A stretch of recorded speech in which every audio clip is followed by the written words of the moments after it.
was about 4 or 5 months ago, I was very uncomfortable because my view was that the inflation we were seeing was temporary, transitory, if you want to use that word, that it would be coming down, we would get into disinflation. And I found myself in agreement with the Fed, and that made me really uncomfortable. They're always wrong. Maybe I'm wrong, but so I was happy the other day when they threw transitory overboard and said it got on the inflation bandwagon. I said, okay, well now I feel more relaxed because I'm disagreeing with them, and that's a good place to be.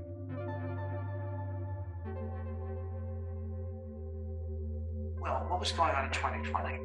The lockdown, it was COVID. I mean, the U.S. economy was flat on its back. So of course you had price declines. So when you get a year down the road to 2021, you would expect those prices to be higher, not because everything's out of control, but because the prior year was so weak. And if you're doing it year over year, which is how they do it, you're going to get some pretty hot numbers, and we did. The real crunch came more recently in September, October, and now I think we'll be getting the November numbers in a matter of days. And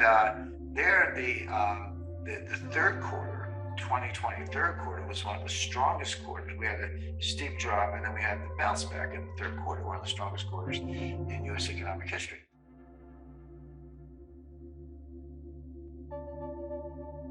I'm really talking about disinflation rather than deflation. We could have deflation. That's when prices drop. But what I was, and so I'm not ruling that out, but what I was expecting is disinflation, meaning we'll still have some inflation, but it'll get lower. So it'll go from, I think the last monthly report year over year was about, it was well over 5%, but it was the highest in 30 years. So that's kind of very hot inflation.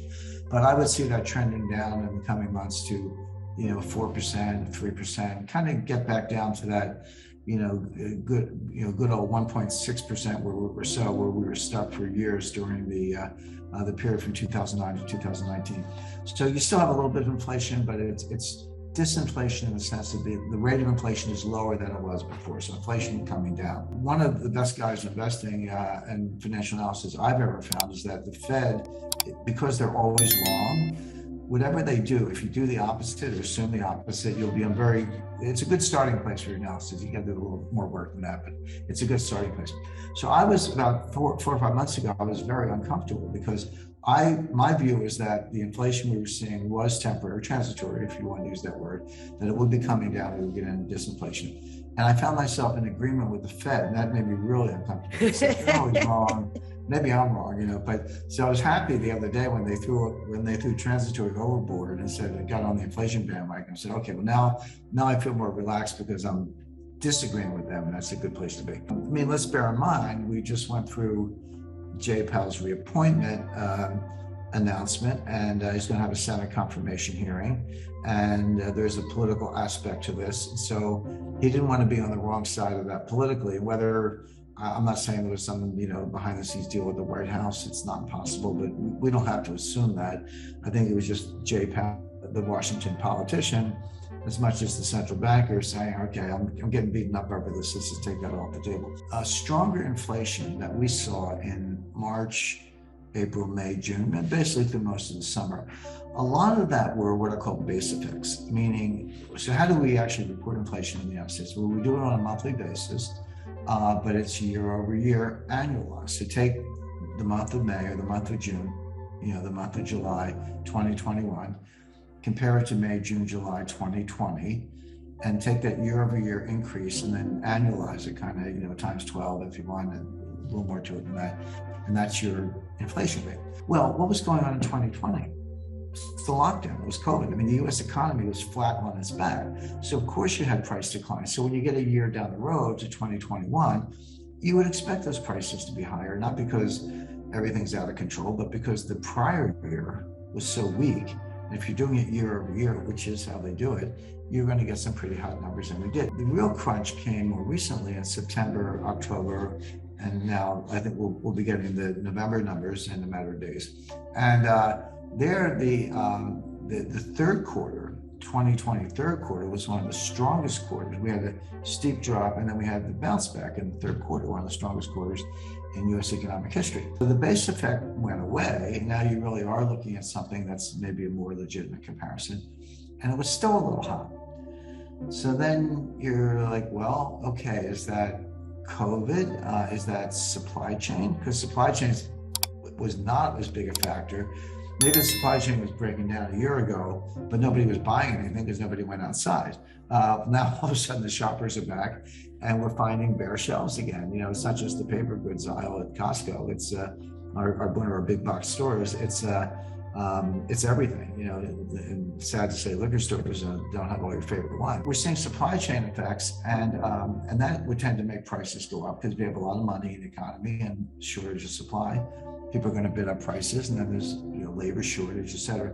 So there are a number of factors in play, but then it still begs the question: is it transitory, notwithstanding those factors? Because you only get COVID once, so you only get supply chain breakdown once, then it just becomes the steady state, or is it is something going to change? But by the way, what Jay Powell's doing right now is hawkish. Because they laid out in November, they laid out the tapering plan. And it's always like watching a movie in reverse, Jay. So you watch the movie and then you play it backwards. So how does the Fed tighten? Well, first they cut rates, they cut, and then they get to zero. Then when they're at zero, they don't want to go negative, so they're not going to go negative. So then they start QE, so they start buying bonds, they print up money, filling out the banks with money, and then they get these huge excess reserve positions and all this quantitative easing, et cetera. When they decide to tighten, they play that in reverse. So they don't raise rates. What they do is they reduce the money supply, they reduce base money, quantitative tightening instead of quantitative easing. And then when they get to the point where they are not buying any net government securities, they'll still do the rollovers, of course, but they're not adding to the money supply, they're not adding to their portfolio of government securities. Then and only then will they begin to actually raise rates, the famous liftoff. They laid out a plan. They said we're going to start tapering in November, which the 21, which they did, will be finished by, I think it was June, sometime middle next summer, at a 20 billion per month tempo for 6 or 8 months, however many months, and that would reduce the purchases to zero by the time they got to next summer. And then they would look around a little bit, and they would lift off, and then does that mean 2 rate increases in the second half of 2022? Maybe, one 2022, one early 2023, maybe. It remains to be seen. But that's just the whole thing in reverse. So first, instead of buying securities, stop buying securities, bring your purchases to zero, pause, and then raise rates. So you're watching the thing in reverse. Now, what Powell said the other day is that we may taper a little bit faster. We may pick up that tempo. And he didn't say this in so many words, but a logical inference would be, well, okay, if you're going to accelerate the taper, that means you're going to accelerate the liftoff because you'll be done with the taper. You're going to raise rates sooner, and the odds of 2, maybe 3 rate increases in late 2022 went up. I'm really talking about disinflation rather than deflation. We could have deflation. That's when prices drop. The base effect went away, and now you really are looking at something that's maybe a more legitimate comparison, and it was still a little high. Well, what was going on in 2020? It's the lockdown, it was COVID. I mean, the US economy was flat on its back. So of course you had price declines.